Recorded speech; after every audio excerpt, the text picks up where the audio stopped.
Hello and good evening, friendos. Welcome back to Book Club. It's December. It's Book Club time. There's our Sure faces. is. It's Hey, time. everybody. It's time to talk about Fun Home. Wow, my cover's very shiny. I didn't notice that before. Whee! Yeah, it is really shiny. You see that? Hey, friends in chat. I see Hipster, I see Catherine, I see Scootish, Platinum Pikachu, Phil, Spacey MC. Hipster! Hey, everybody. And Dark. Howdy. Whether you have managed to read all of this graphic novel or not, we're really excited to be here with y'all talking about Fun Home by Alison Bechdel. Lovely little graphic down below. Ilya, thank you so much for that sub with Prime Gaming. Of course, we always appreciate everybody's support of the channel. Yeah, Scootish. It is really, really good. It's been an interesting journey for me. I will admit, I'm like almost done with my reread. Okay, you at least read it once before. This was a reread after many years. This was not a fresh read, so. Is indeed a reread. You finished it Scootish, once. Thanks for that sub. Oh, yeah. Yeah. But it's been like 8 years since I read this for the first time.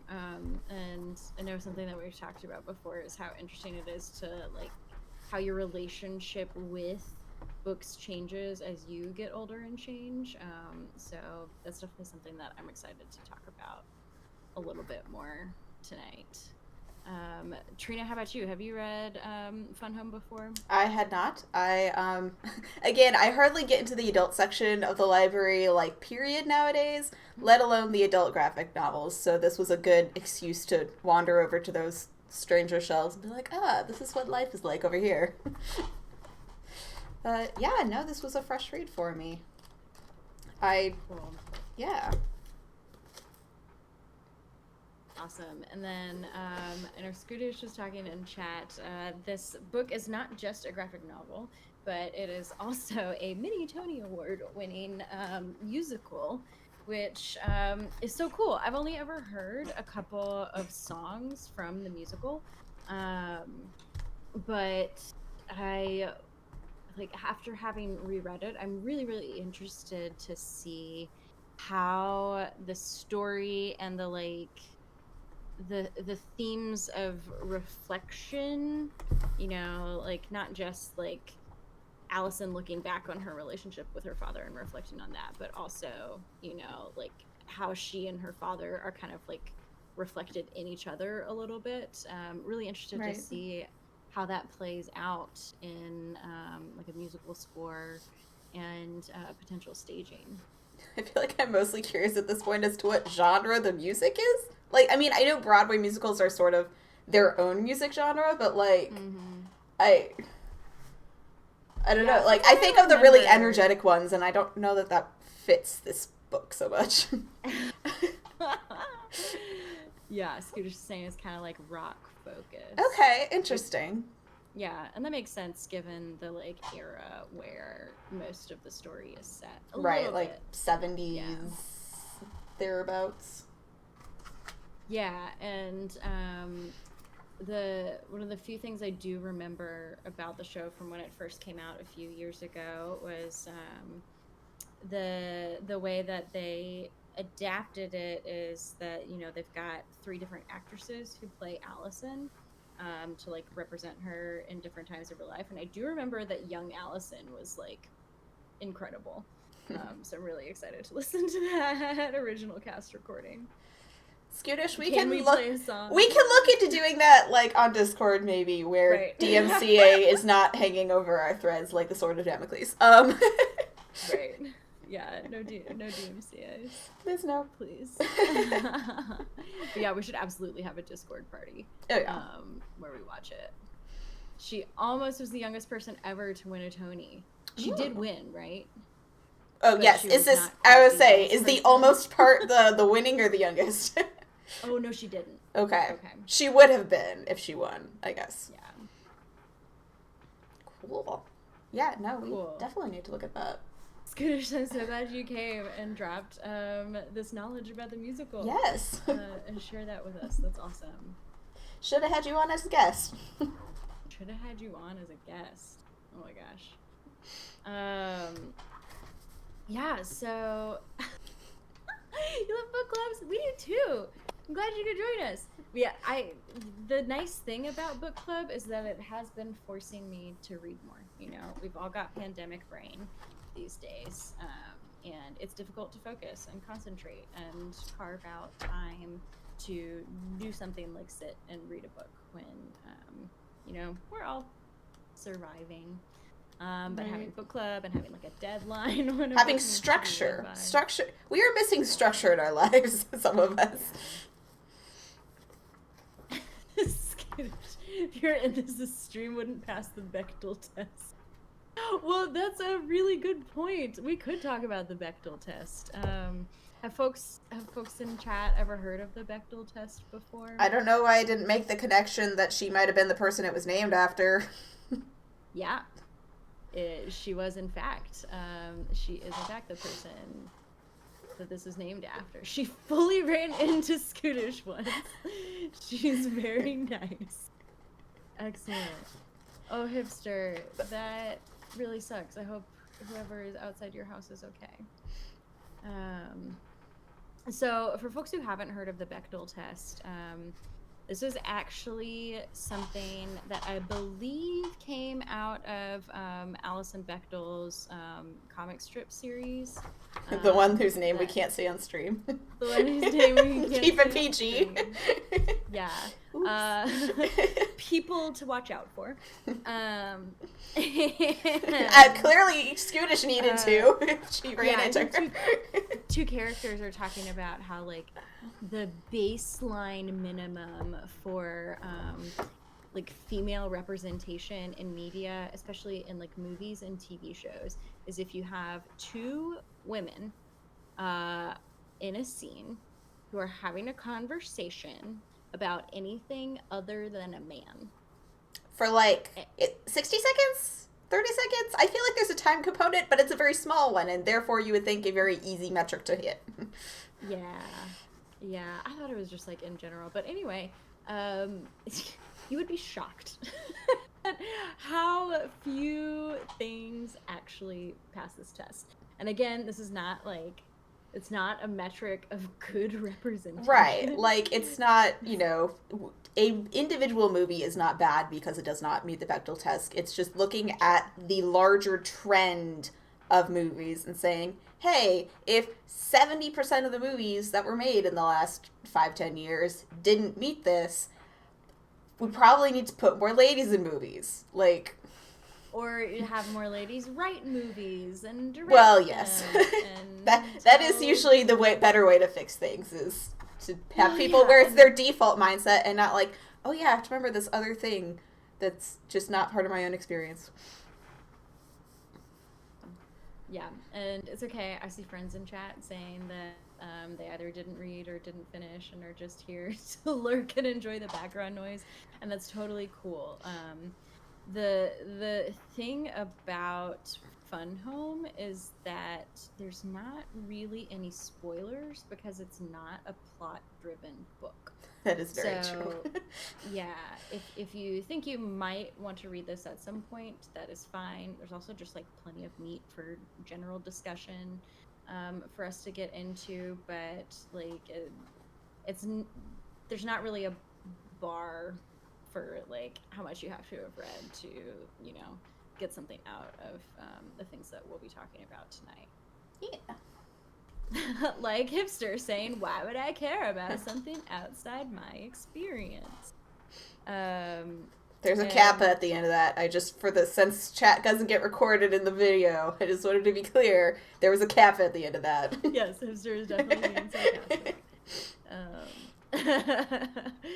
But this is Trina, you were talking like just before we went live about how this book was more of a window for you. Did you want to talk about that some more? Yes. So we talked last time about the windows versus mirrors idea with books and diversity, and how a book is either a window where it's not similar to your own experience and it gives you a viewpoint into someone's experience, or it's a mirror and it is similar and it reflects your own experience back at you, and kind of gives that feeling, oh, there are other people in the world like me or who experience the things I do, and just kind of makes you feel seen and heard. And yeah, this is a window book for me. I cishet, good relationship with my parents. Did not live in a funeral home. I'm very curious if anyone in chat that part was a mirror for them living, or I guess they didn't live in the funeral home, but they ran one. Right.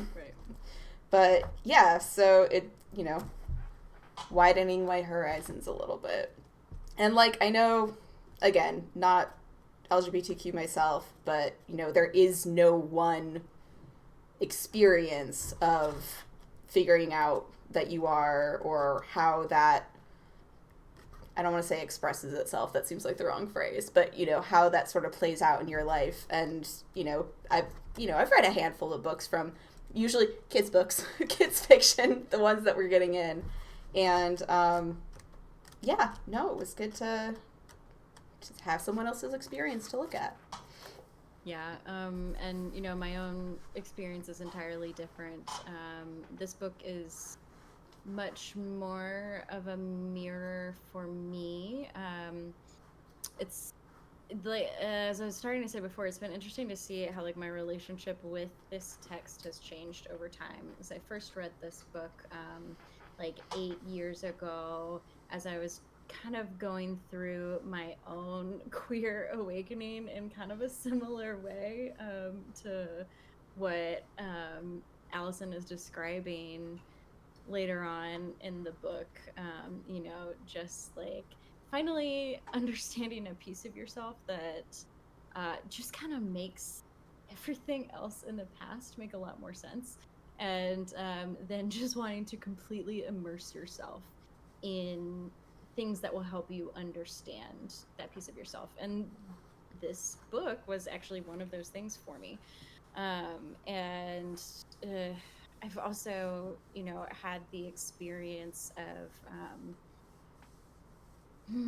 I don't know, my relationship with adult figures in my life is definitely like much more positive and loving than was depicted in this book. But there were instances of, I guess, like reckoning with your parents as people beyond just like seeing them as parents, because when you're a kid, your parents are like the ultimate authority figure in your lives, and what they say goes. You have to do what they tell you to, and they control so much of what goes on in your life that you just kind of trust that your parents are that ultimate authority. And a part of growing up is like understanding that your parents are themselves like flawed people, and a part of that like reckoning that you have to do as you become an adult is like seeing them for themselves.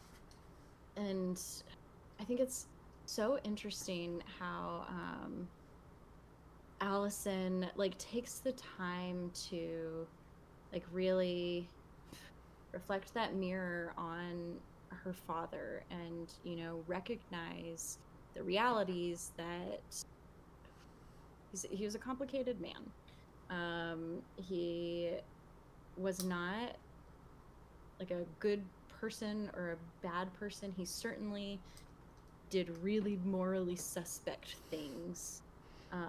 And she spent some time trying to grapple with like what really drove him to do those things, and whether that was like a factor of his own repressed sexuality. And I don't know, like someone made a comment in the book club channel in Discord, I think it was you, Ilya, about how like this was just like not your type of book, and that's totally fine. But I found it really interesting how like this is not a plot driven book.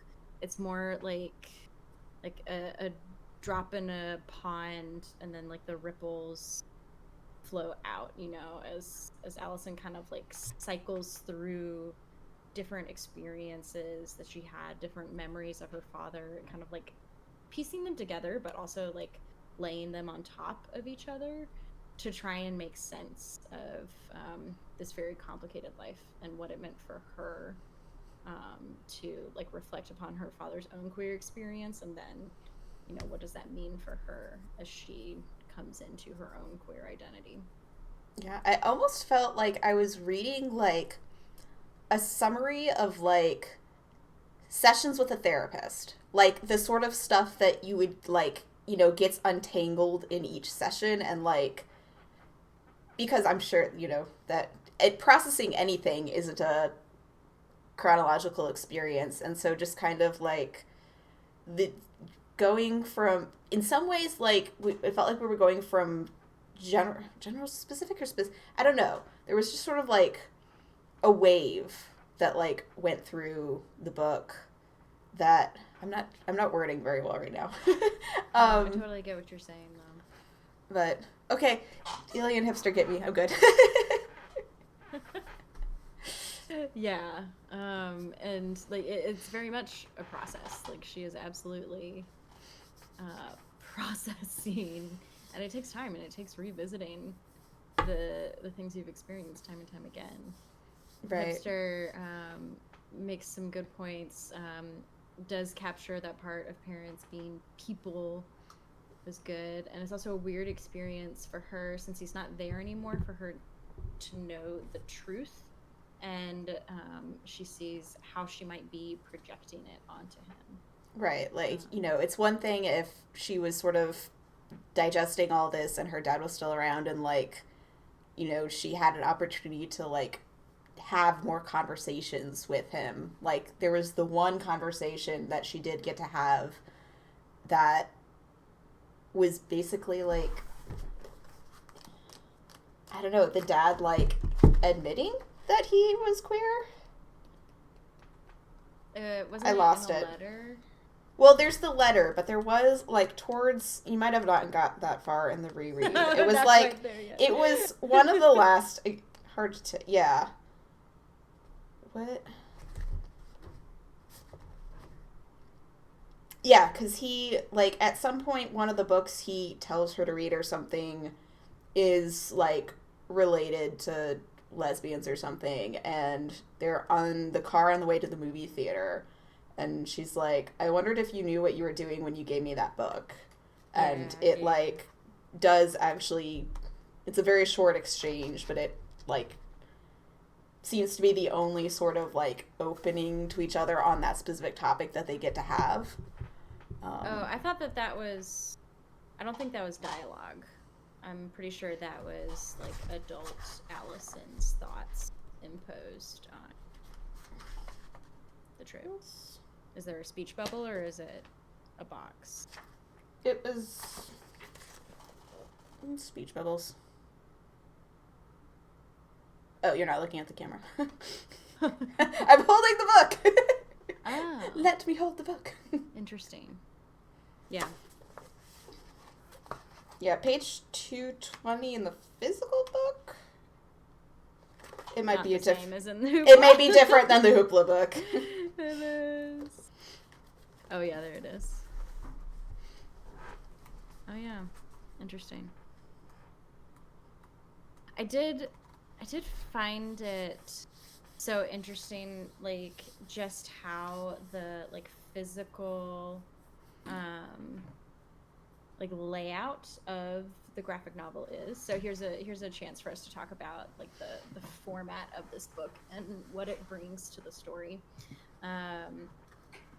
Insert first small slight rant about graphic novels and how reading is reading no matter what you're reading, and it's all important and all valid and good. So even books with pictures are worthy of being read and dissected as literature. All right, and slight rant. But I do really like the way that she uses text to interplay with the story. So, you know, like when you're looking at the panels and Trina, if you've got a good example, feel free to show it on camera. I don't think my tablet would show up very well. If there's a specific... because of glare. Oh, I don't know, any old page. But like really what I'm talking about is, you know, there's like the action in the moment that's happening within each of the panels, but then like there's text that's literally outside of that moment, where she's doing all of her reflection. So like the narration of the story does not happen within the panels. It is all outside. There's some like very like these ones up at the top mostly. Yeah. And like some inset squares, but right. Yeah. So like the reflection and processing that she's doing is like actually totally separate for the most part from like the memories that she's reflecting upon, which I think is really cool. And I also think it's really neat how she uses not just like the speech bubbles, but there are also like the label bubbles that pop up from time to time, that just like add a little more depth and flair to the story beyond just, you know, like here's images depicting this moment, but also here's a little extra contextual information that can help. Like she'll like label something. Yeah, let me here. Those are meatballs I'm mixing in the. just in case you were wondering. Yep. I'm trying to find the. I like it. I mean it. When she puts in letters from her father, the ones that are handwritten, like, I like it, but they were also hard to read because I'm out of practice reading cursive. Yeah, I skimmed those. I'm like, I think I can tell what she's saying. Maybe. Yeah, and it makes me wonder, because like the story and the images themselves rely so much on like actual documentation. So like her diary entries and letters that he wrote her mother or that he wrote her. Yeah. And it makes me wonder how much of that's actual cursive. Yeah. But like how much of that is actually drawn verbatim from, you know, whatever documents she has from her father, and like where she may have like played with fact in order to communicate truth, if that makes sense. Like the truth about what she's coming to understand about her father. Right. Or, conversely, I think another interesting thing to kind of examine in this story is how malleable memory is and how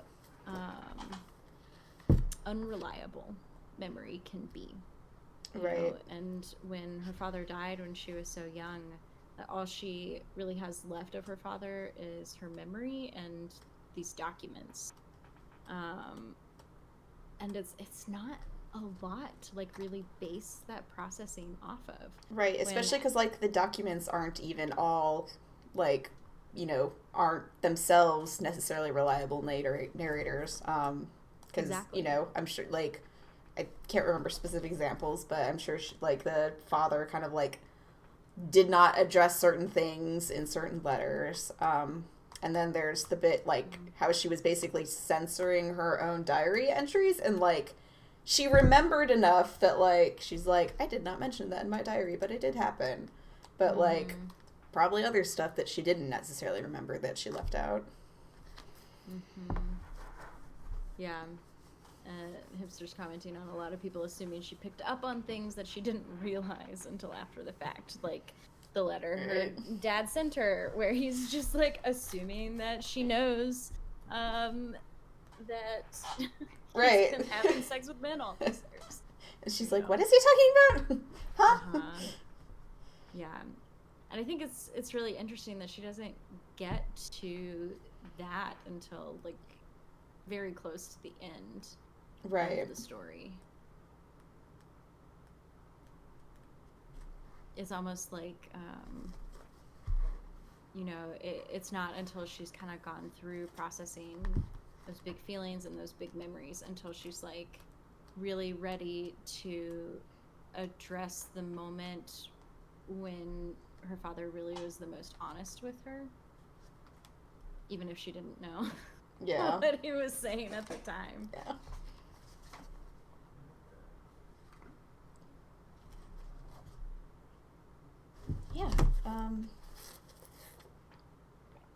What else do we say we were going to talk about? we got our like super outline for the first book club meeting, and the rest we've just been like, we'll wing it. We're just going to hang out and talk books. Plenty to talk about for sure. One thing that I did notice was that in the first time I read it through, I was like so immersed in wanting to like understand my own relationship with what was going on in the story that it didn't bother me nearly so much then as it did now. Just kind of like how florid the language she uses to describe all of these memories is, and I don't know, it kind of makes what she's sharing feel so stilted in a way. Like it's almost another defense mechanism that she's throwing up, because she talks a lot, especially in the beginning, about, you know, how like the not decorum but the facade was so important to her father and helped protect him like from his own shame, and projected this like image of perfection out onto the world. And the language that she uses as she's doing this processing is not very accessible, and it puts a distance between her and the reader in such a way that like I don't know if it's intentional or not, but it kind of once again mirrors what she was talking about early on in the story. Yeah, I could very well see it being unintentional and just this sort of natural result of reading lots of books like Gatsby and Fitzgerald, or those are the same thing. Like Gatsby and Hemingway and like Ulysses, that like, I mean, we remember high school English class with the like, what did the author really mean by this? And most of the time I was just like, they meant what they wrote, but but it sounds like it's one of those books is the end result. Again, whether that was intentional or not. What's Phil saying here in chat? You got big foreshadowing vibes from Creepy Dad. Aw, he was a little creepy. Spending all his time picking up trash and then focusing on dressing it up to look nice.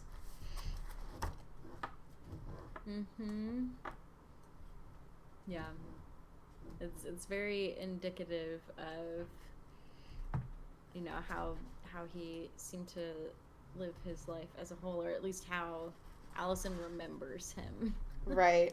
I also feel like that's interestingly like reflected in like the fact in his role as a mortician, because like the whole point of the mortician job is there's a dead body here and I have to make it look like it's not dead to the best of my ability. Like it's a career that is based around like a good deception and like a socially acceptable deception, but like deception nonetheless, if that makes sense. I feel like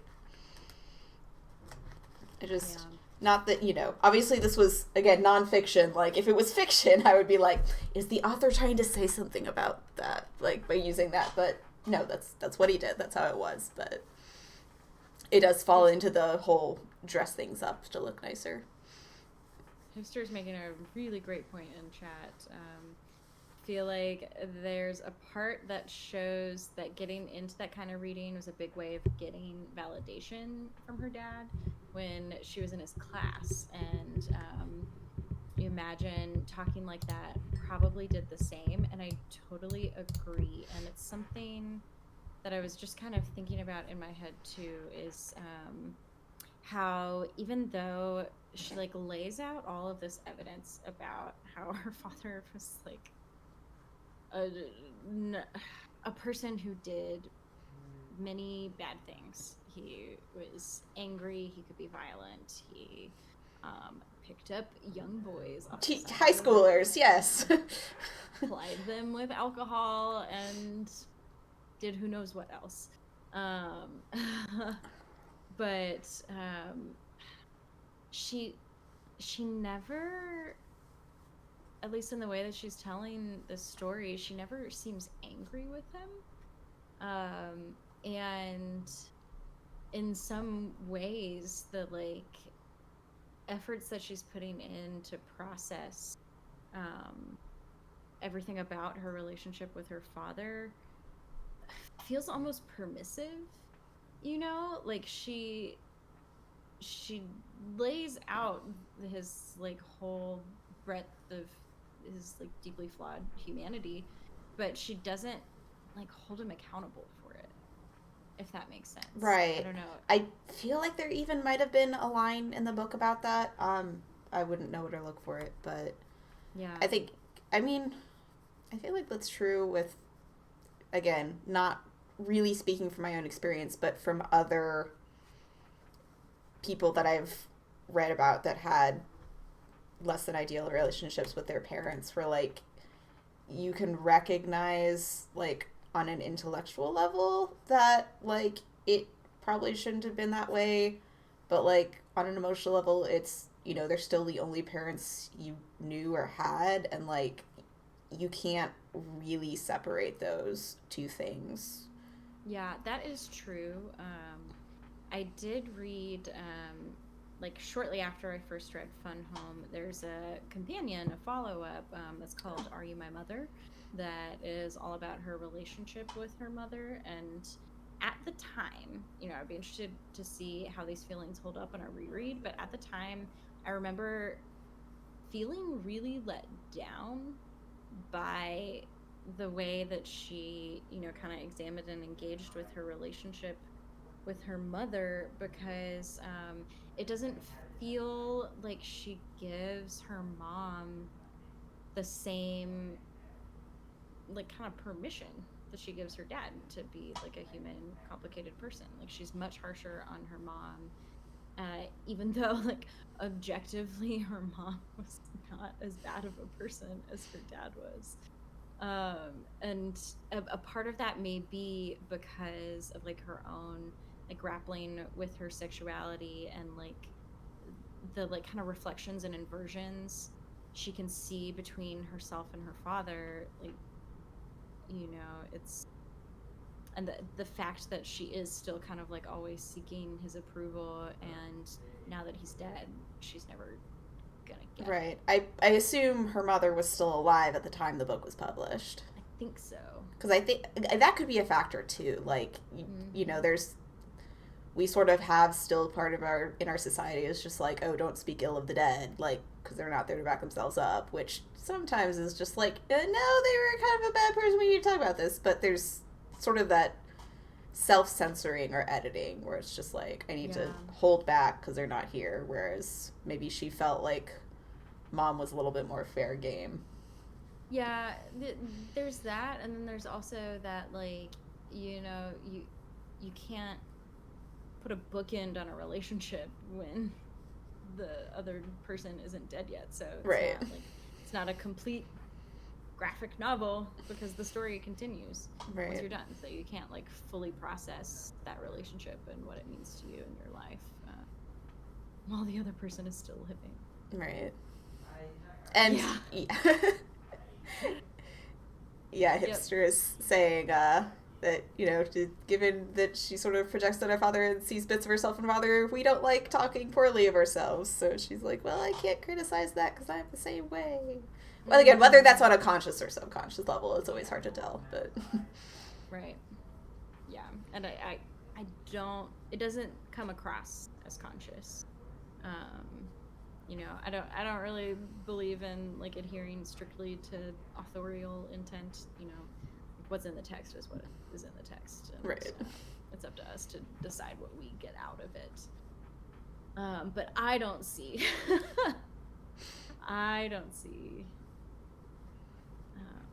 That in the text. But yes, she certainly, whether, I don't know that she really was close to either of her parents, but definitely she was more similar to her father based on the depictions Right. we've seen. Right. Yeah, for sure. Yeah, and I guess like the disappointment in Are You My Mother for me was that you know, she just doesn't acknowledge the gray areas and the complications as well, you know. Right.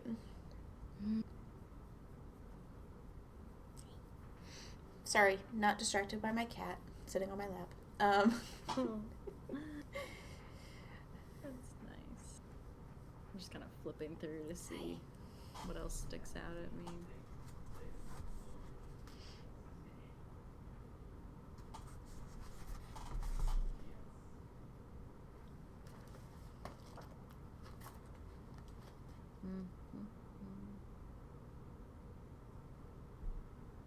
It's interesting what she like chooses to kind of represent from like historical events to like mesh in with her memories.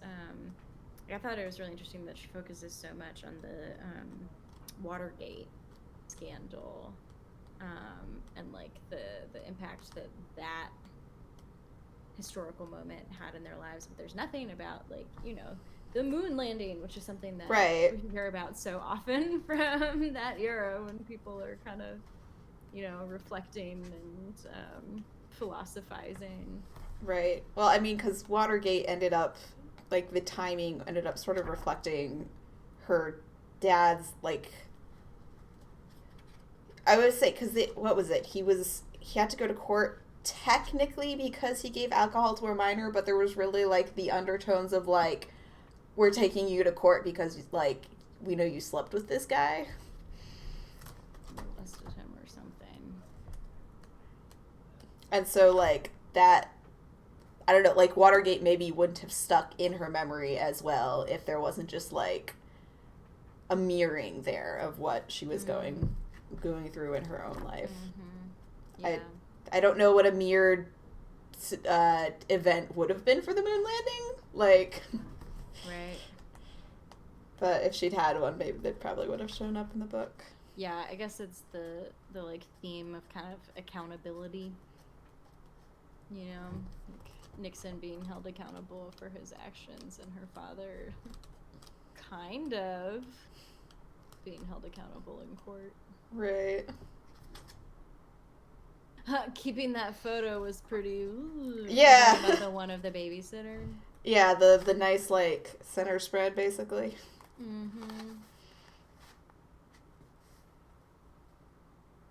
Yeah, of the 17-year-old babysitter. Yeah, who is only wearing underwear in the photo and pretty clearly like on the same bed as him. Which is interesting because she even like, you know, one of her reflections here is like, would I be assessing its aesthetic merits so calmly if it were of a 17-year-old girl? Why am I not properly outraged?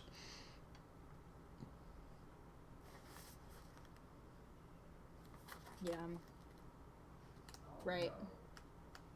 Like, recognizing, like, this was very much not a good, okay thing for my dad to do. Why don't I care more? And and her mom just knew about it. Like, it seems like her mom knows about it all. Yeah, like, we only got which, I mean, you know, I'm sure Allison only had so much info on her mother and father's, like, courtship, but it definitely seems like one of those things, like, why did you two get married? Because it's what you do. I know, that's what was... You know, like, in her father's generation, there was, like, you were not a homosexual. That was not a thing. That was okay in any way, shape, or form. So, you get married and you have a few children and, you hate your life. Or, you know, you get along and, like, things are okay. Maybe not as happy as it could be if you were living your truth, but I don't know. Yeah, I got married and had their 2.5 children. That's what was expected. Take up the family business, yeah. Stay in the same town of 800 people where a full quarter of them have the same last name. Which is... like, I sort of lived in a small town, worked in a small town right after college, but I did... There was a variety of last names, at least. Like, no one left. They grew up there, they worked there, they died there, but that was on another level. Yeah. Never did the thing, but I don't think she mentioned what, like, became of the fun house, like, who ran it after her dad was gone, but I'm sure they were able to find someone with the name Bechdel to run it. She poses the question, like, who does the mortician, but then she never answers it. Right. Like, I mean, there were probably, well, I was about to say there were probably assistants, but, like, the kids seemed to be the assistants, so. Right. And it's not like, I mean, in such a small town, it's not like right. It was probably I guess there was a funeral director that was referenced, but we don't know who it was. Yeah.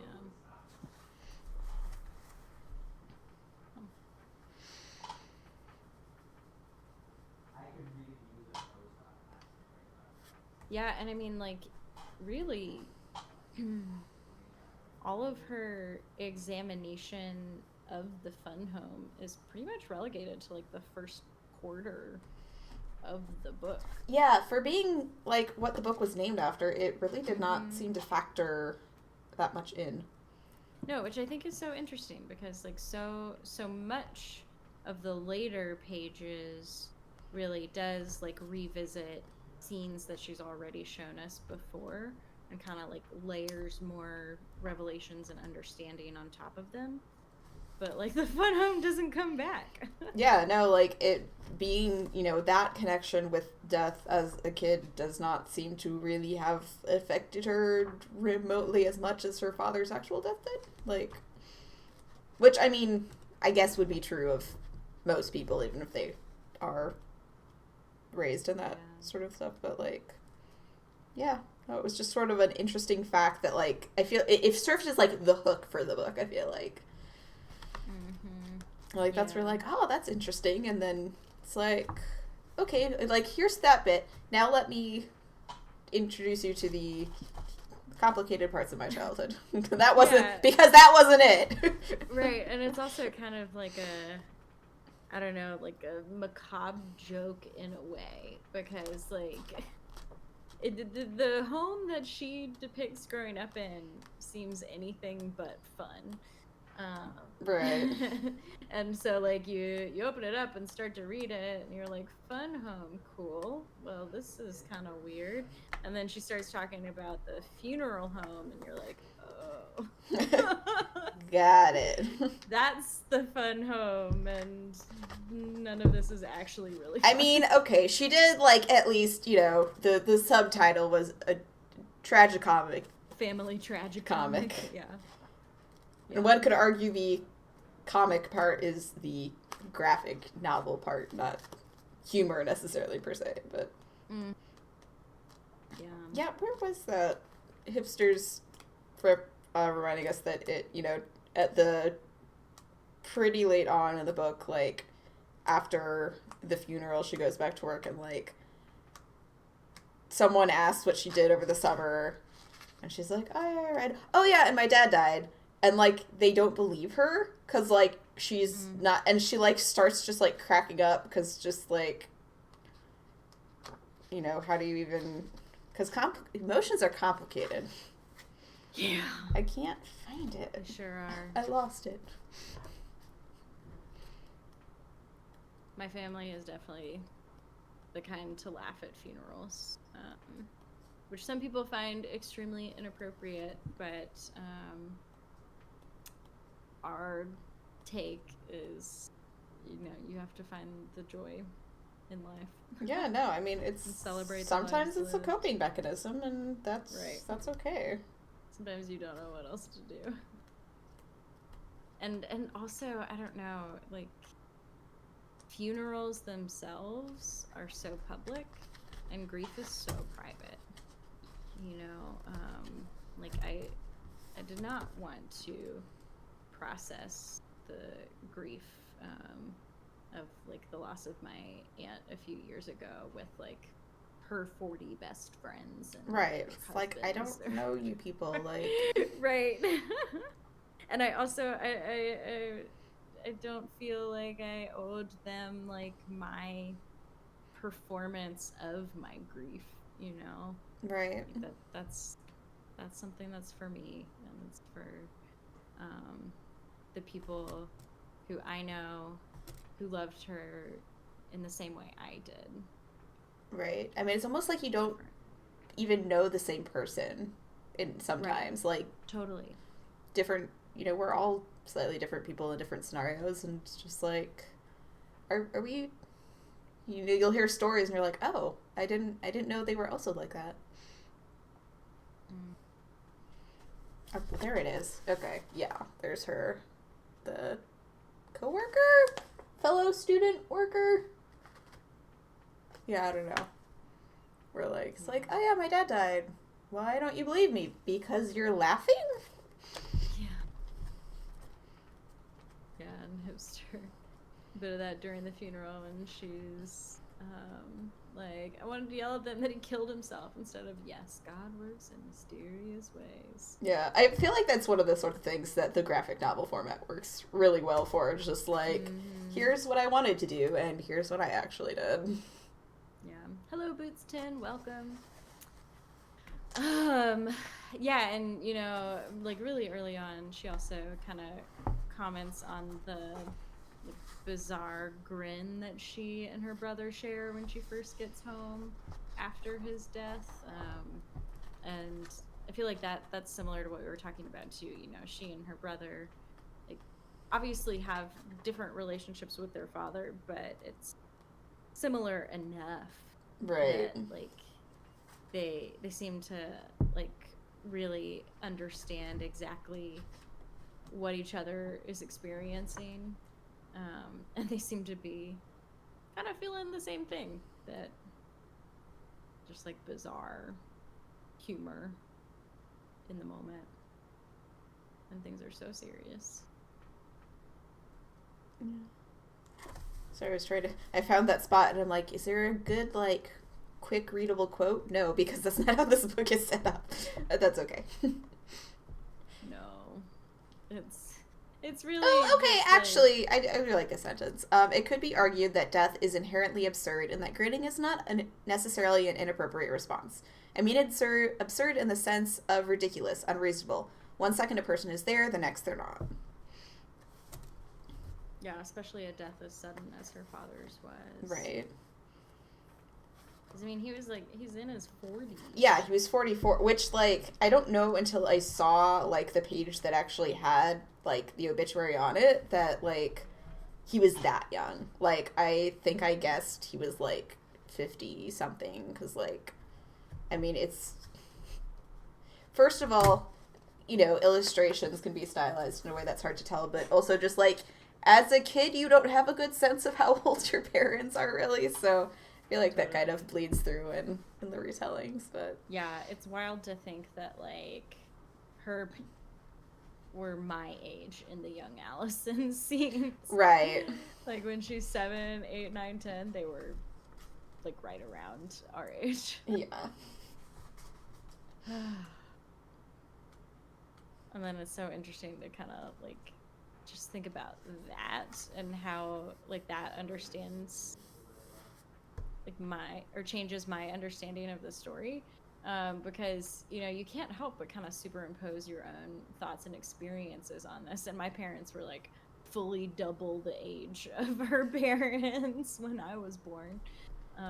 So like my memories of my parents are of people who are much older. And so when I read these stories, I begin to imagine people who are older and not people who are like really still just like young and confused about like their place in the world and what they really need. Right. I mean, like, what? Science says that the brain doesn't start developing until 25, so, like, you know, your brain has only stopped physically developing, and then you've still got the, like, emotional stuff to deal with, and just, like, forever. my mom had already had me by the time she was my age, and I'm just like, I'm not ready to take care of another human being. I don't have that. I'm not responsible enough for that. Yeah. That's just like another piece of understanding your parents as people.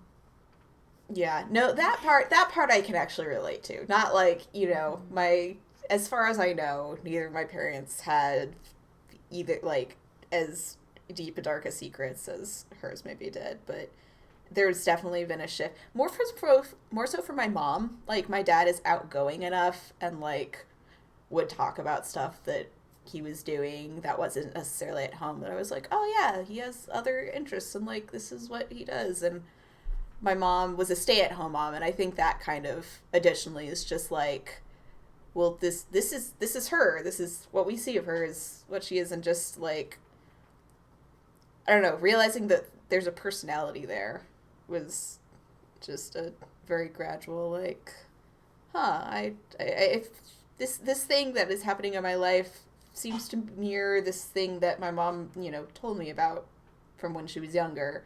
But now I feel like I have emotions that I'm feeling that can connect to. She had emotions about that too. Just growing up is weird. Growing up is so weird. Yeah. TLDR. And summarize the story in 4 words. Growing up is weird. Yes. Yeah. Let's see, are there other good themes from the story for us to expound upon? We hit all the big ones. Yeah. Can we talk about high school English class? Right. Yeah, I do. Another thing that's kind of woven through this is Allison's experience with puberty. That is true. Which is interesting and challenging, as it is for everyone. Like this was definitely a piece that was much more of a window for me as well, is like her trying to grapple with her own, like, changing body, and the way that she describes herself, especially, like, as she begins to develop her art. What did she call, like, the figures of men? Did she call them analogs, or yeah, no, I remember what you're talking about. But it's just so interesting thinking about, you know, someone growing up in the, like, 60s and 70s, and you know, how for her, like, seeing a butch woman in a diner that one time was, like, really a revelation. Right. Yep, there it is. And she's like, wait, I can do that? That's an option? Yeah, right, because, you know, so much of the way that she, like, described her, like, relationship with gender and identity as a young child kind of made it sound like, you know, she wanted to be a man. But you know, she doesn't really describe much experience with dysphoria, other than, you know, not enjoying her breasts growing and her body, like, getting a little more padded.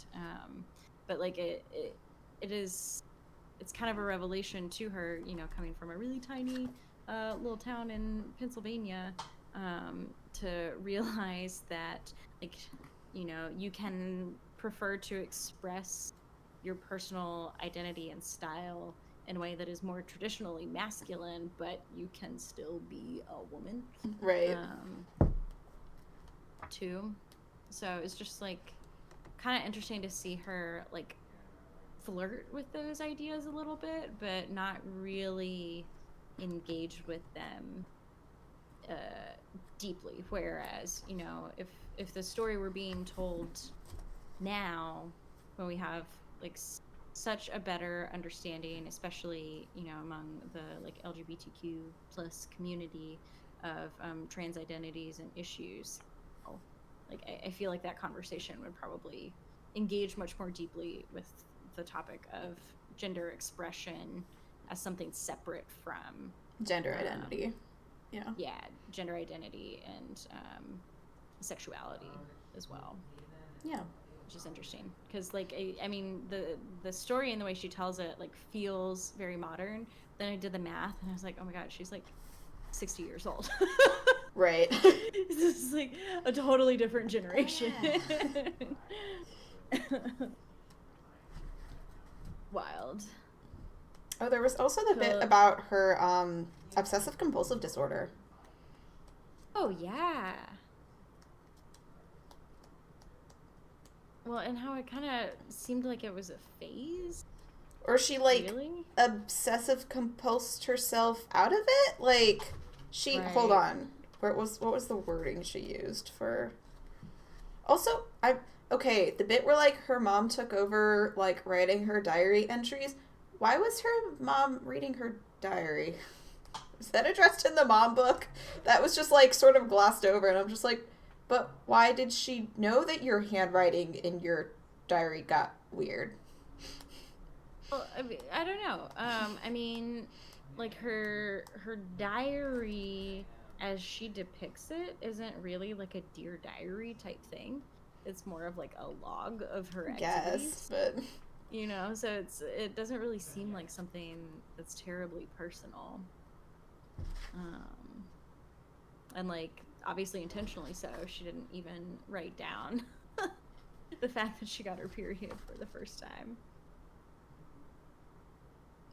Yeah, okay, I found the line. My recovery was hardly a joyous embrace of life's attendant chaos. I was as obsessive in giving up the behaviors as I had been in pursuing them. Yeah.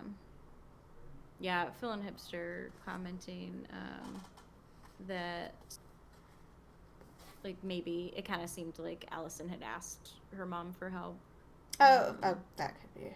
Or, you know, like, you probably couldn't help but notice, like, even if you're not reading exactly the words your child has written down, you probably would notice when they start to scribble. I guess, like, yeah, no, you would notice that from a distance. You're right.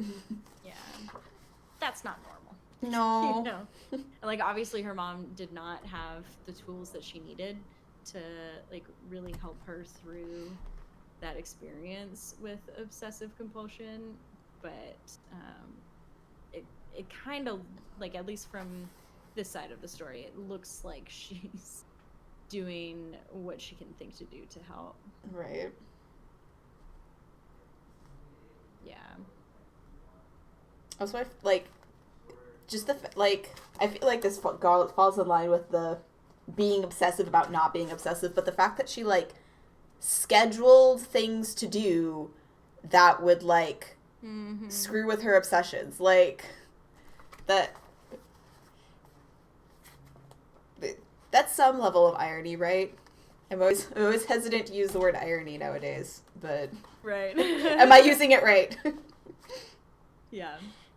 Yeah.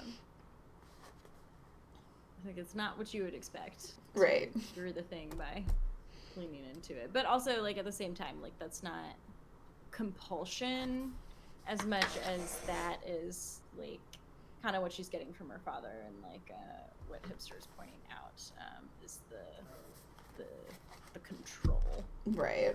You know? She redirected her control into a slightly less destructive form.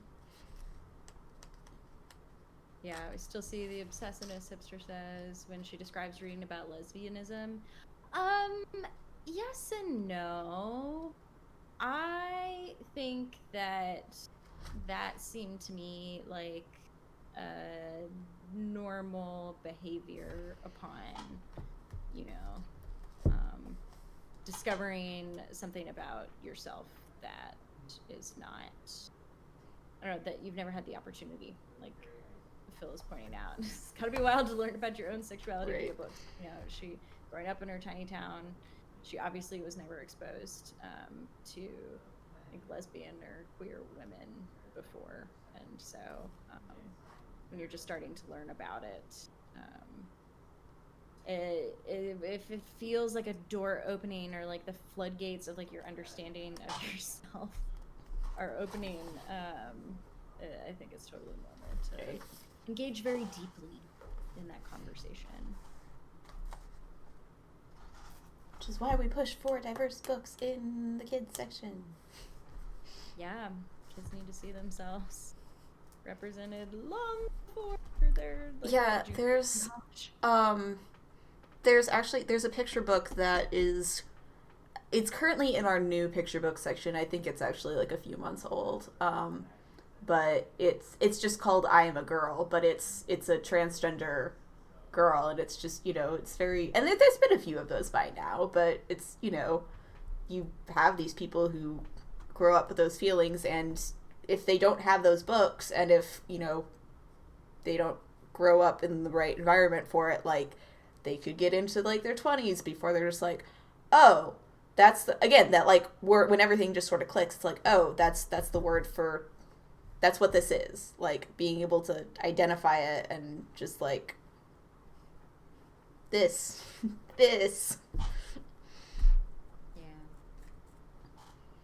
Yeah, for sure.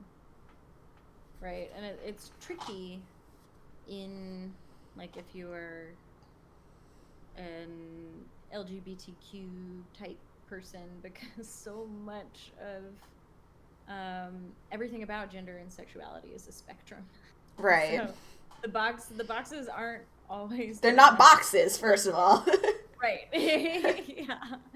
But like just having the labels and the terms as like a launching point for conversation and understanding. Right. It's it gives you somewhere to start where it's just like, that sounds closest to what I feel like I am, and then, you can navigate from there. It's like, to steal an analogy from AOC when she was talking about voting, it's, you're not marrying the label, it's just you're finding the bus that will get you closest to your location. And then you can walk from there. Totally. Oh, man.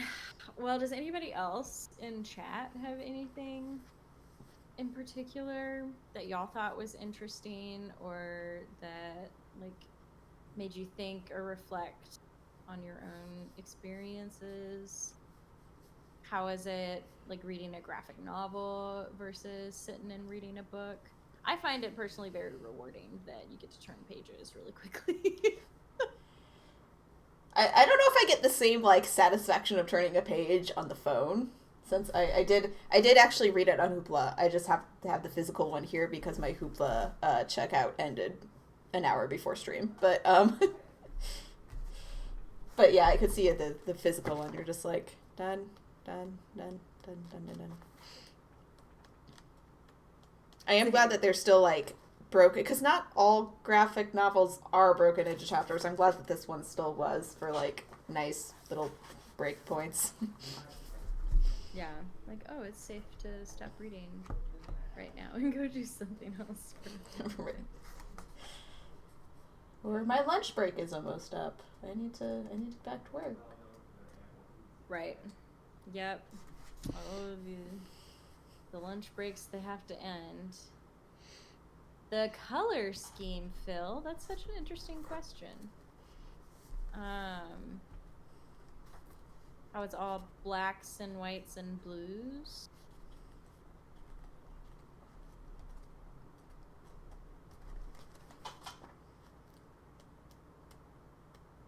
I did like the contrast in, like, you could tell when she was, I guess it was just the documents that were, like, that's not color scheme related, but that just were a very different style, that you could tell that she was replicating actual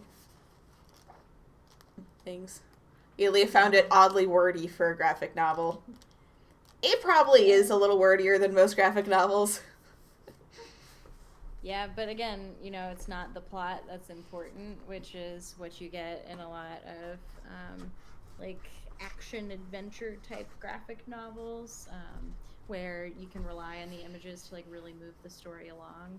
The like important piece of this book is her reflection on her relationship with her father. So it's gonna take words in order to communicate what she's trying to say. I was like, it's almost more like, I mean, the actual like proportions of space are not the same, but like it's almost more like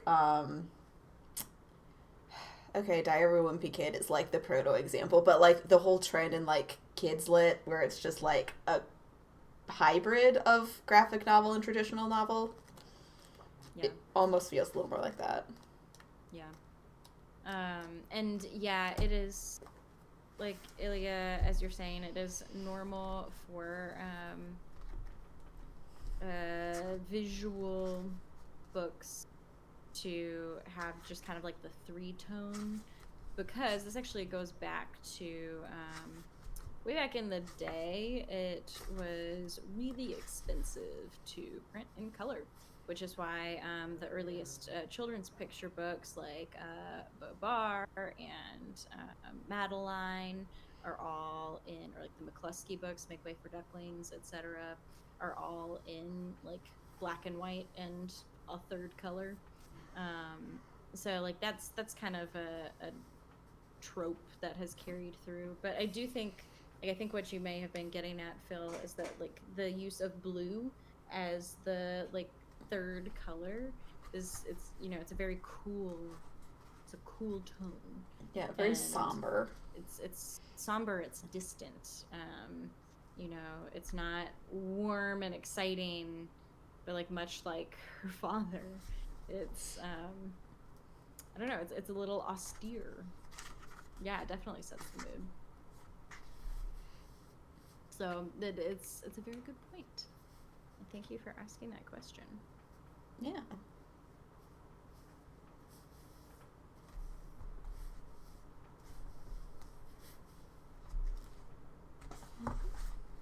Dogs. Oh look, I didn't look at all the awards it won in the front cover.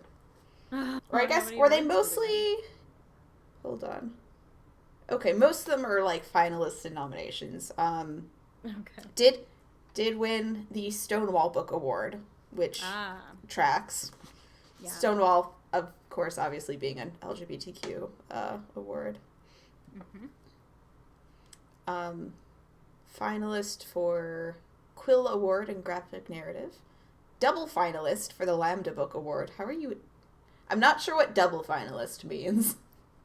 Me neither. Like... Maybe twice in a row? Yeah, or maybe there were multiple categories and it was a finalist in 2 different ones? Yeah. Nominated for... Is it just pronounced... Do you pronounce it GLAD like the word? G-L-A-A-D? Yeah. Okay. Yeah. Nominated for a GLAD Media Award. And then a couple more general book, national book type award nominations. Mm-hmm. Yeah. There's a quote from Harvey Pekar, who was a very famous comic book artist from Cleveland. It says, Alison Bechdel, she's one of the best, one to watch out for. I think it's funny because of the title of her comic series. Oh, yeah. Oh, that was probably intentional.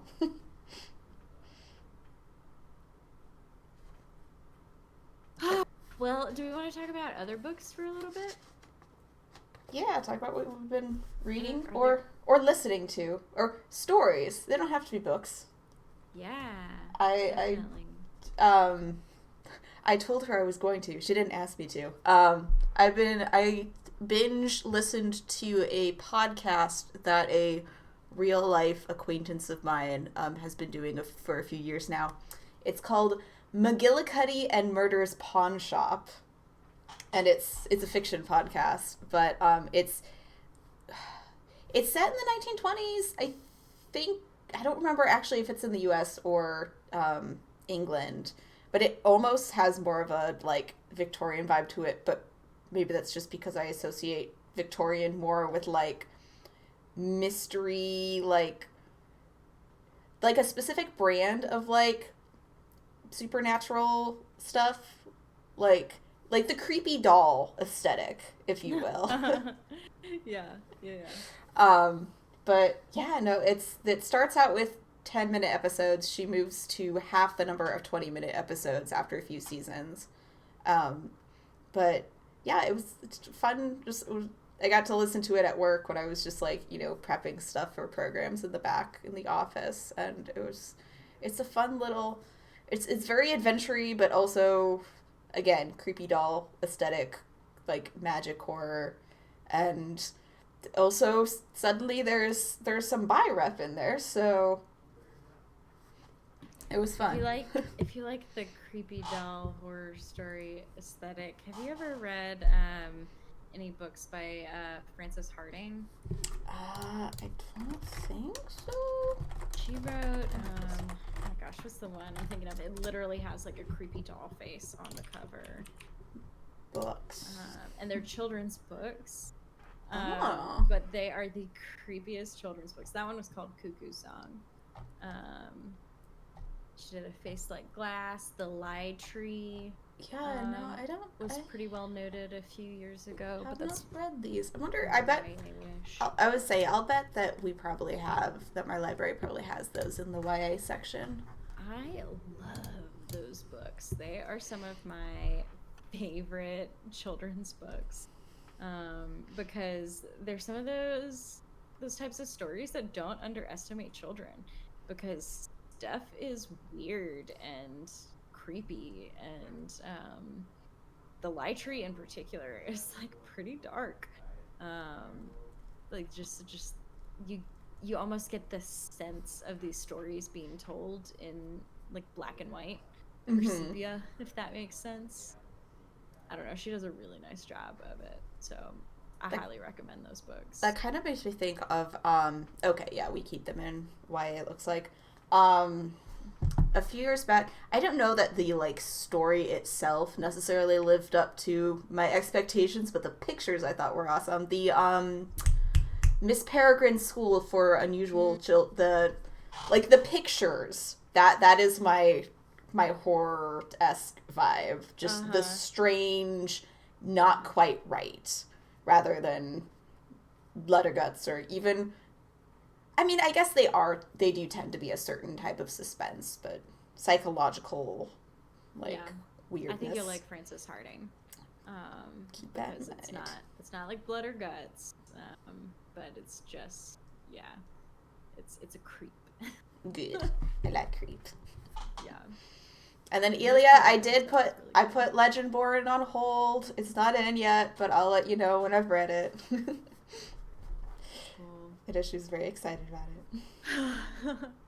Yeah, for my part, I'm in a book club with another group of internet friends, and we are reading, oh gosh, what's it called?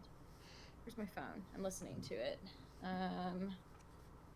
Called A Manual for Cleaning Women. Oh, I've heard of that one. Yeah. I had not heard of it before this, which was interesting. By Lucia Berlin. And just from listening to like the forewords that were written by other people, it's a collection of short stories, but they're all kind of related. They're like semi-memoiric, like autobiographical, but they're like definitely fiction. And they're not linear in any way, shape, or form. So it's just kind of like they're I don't know, they're not happy, they're a little bit grim, they're more like they're wan, WAN. And it's just kind of interesting to like see these kind of like snapshots of like reflections on a life. So it's an interesting book that I'm kind of enjoying. Some of my friends are really not enjoying it, and that's okay.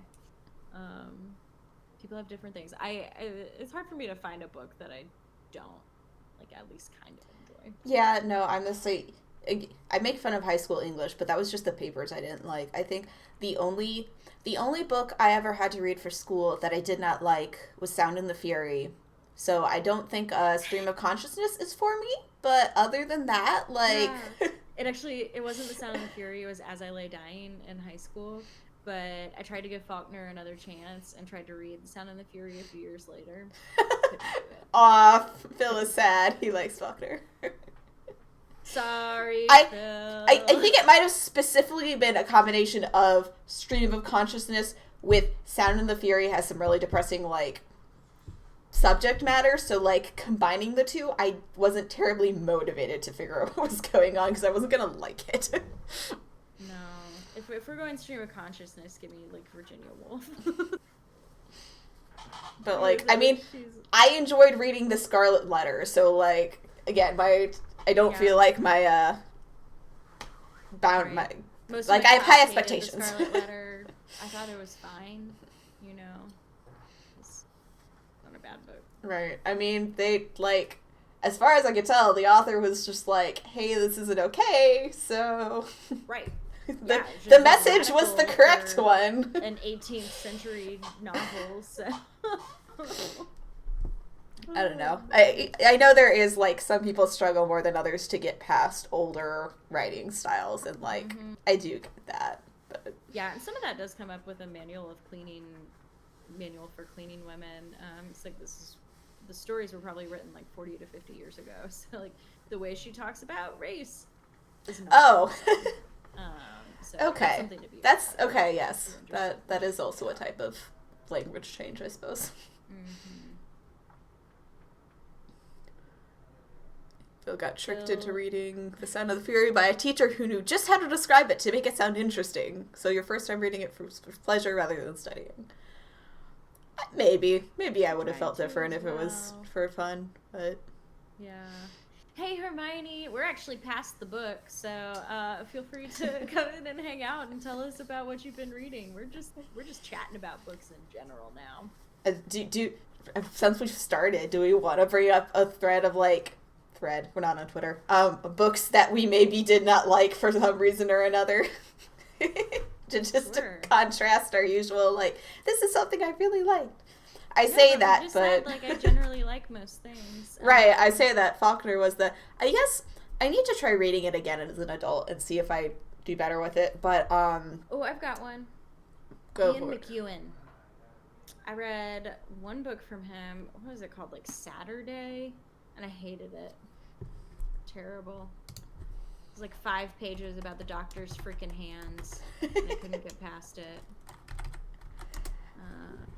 And then I never tried to read anything else from him. But he was the one who did, that Rachel McAdams movie based off the book. What was that? He did Atonement was a movie, but that had Keira Knightley, I think. Right? What? Notebook is Nicholas Sparks. No, right. Is there another Notebook? Yeah, no, Atonement. Maybe it was Atonement that I'm thinking of. It's funny that you mentioned a book that has the word Saturday, because I think The View from Saturday, which was a Newbery book back in the day, was like, as a kid, I had no idea what was going on. Like, it just didn't click, which is funny, because it's the same author as Mixed Up Files, and I loved Mixed Up Files. Like, I want to go live in a museum. That sounds awesome, but... Yeah, I don't know, just... I'd have to reread it and to figure out why I didn't like it as a kid, but that's about the only other one I can remember. I don't remember much about it, but I remember enjoying it as a kid. Isn't that one written from multiple perspectives? Like, yes, I do remember that. There's like 4 kids that are friends or connected somehow, but... Yeah. Ilya remembers trying to read Pride and Prejudice, enjoyed the story, but the writing was so long-winded. Yeah. Welcome to that turn of the 19th century, whatever. Right. She wasn't one that was paid by the word, was she, Austin? I know that was Dickens's thing, where it's just like, I think it's Dickens I'm thinking of. That's like the proto-example of like, I get paid by the word, so I'm going to drag this out as much as I can. Yeah. I can't remember. I feel like she would have been around that time. I do remember that from, who else was it? Thomas Hardy. As we read Tess of the D'Urbervilles, and I remember talking about that phenomenon, that it was like a serialized novel, like novels were Right. published. Yeah, I know that's yeah. Yeah. That's when they were paid by the word. I don't think Pride and Prejudice would have been like that. But... Yeah, no, I think hers were all published in one go, but or I don't know, just being wordy was more normal back then, and normal conversation too, probably, and it's just right. I think that Pride and Prejudice was one that I read in high school for a class, and I think there were a good number of people in the class that ended up not liking it, not because of the writing, but they were mad that Elizabeth did actually end up with Darcy. Like, the peak of the book for them was when Lizzie tells Darcy off, and then they were like, no, why did you go back? As a teenager who deeply romanticized problematic relationships, I found that very romantic. But, also, like, kind of human. Because at that time, neither of them were seeing each other as humans, and then as they got to know each other better, were able to, like, find the right match. I've never read Wuthering Heights, but I heard that one has a very problematic relationship, is it? We do tend to get pitched Romeo and Juliet unironically a lot in high school. Yes, we do. Is it even... Never mind the fact that these are 14-year-olds. I feel like it's more culturally that it's pitched unironically. Like, I feel like usually teachers that, like, actually do it in class maybe are just, like... At least some teachers will bring up the, like, they've known each other for 3 days. No. Yeah. Stop. You're 14 and 16. But, yeah. Was it Taylor Swift? You were Romeo throwing petals. My daddy said stay away from Juliet. Don't DMCA me, please. Don't DMCA. This is a live so performance. Much like the real thing. We're gonna get the VOD muted. No. The bots are gonna know. Oh my gosh. Well, I feel like we've said a lot tonight. Yeah. No, I think this was we did good. It's a good book club meeting. Good. Which means if this is the end of book club, it's time to talk about next book club. And if you were paying attention in the book club chat, you'll already know, because people were talking about the book, and I was like, hey, make sure you grab that book you're talking about. But it is the book, because that existed before the movie, Howl's Moving Castle by Diana Wynne Jones. And it's a fun book. It's a very different flavor, I would say, than the movie, but, like, they're both good, but they are different. So if you haven't, you should definitely read it. We will be meeting on the 23rd of January. I know with SideQuest coming up, we're all very focused on SideQuest, and I didn't want to make it, like, the week after SideQuest and be like, surprise, I hope you're done with the book. And you're like, crap, book, I forgot about book. So 3 weeks after the end of SideQuest, and I think that will be hopefully manageable for people. I've never read Howl's Moving Castle before. I read like 1 or 2 things from Diana Wynne Jones in the past and do remember enjoying them, but this will be a fresh one for me. So I'm really excited to be reading something for the first time, and especially something that is apparently so beloved by people whose opinions I trust. Yes, like Ilya. Ilya is very excited, guys, if you didn't know. Yeah, we may even have a special guest on our stream to help us talk about this book next time. So, we are very excited to see you guys again. And then our standard announcements. Don't forget, SideQuest returns on December 26th. We are going to be kicking off a super fun 7-day marathon of games and videos and shenanigans. So be sure to check back. If you're a team member, get your bumpers done. Team members, get your bumpers done. Me. And our next community night will be next Tuesday night, hosted by M Psycho in our chat here. Phil is going to be playing Jackbox games with all of us, so be sure to come hang out because it's going to be a silly good time. And with that, I believe Zeldathon has offered to start a raid for Jiggy. So we definitely could go check him out. What is he doing? He's doing Among Us again? I think I followed him. No, he's doing Dark Souls. Oh boy. Which I have never played. First time making it this far, says the stream title. That's when you get to the good part of Dark Souls streams, because that's when all the deaths happen just out of nowhere. Like, but yeah, go read Jiggy. We'll see you guys around. Phil, what are we going to be joking about? What jokes do we need to have? Get ready for joking. I don't know. Yeah, thanks for coming by, Hermione. So good to see you. We'll see you all soon, friends. Yeah. Zeldathon person, you can go ahead and prompt the raid now. We're ready. Bye. Been here and waiting. Please don't make us wait for the whole countdown. Alright, and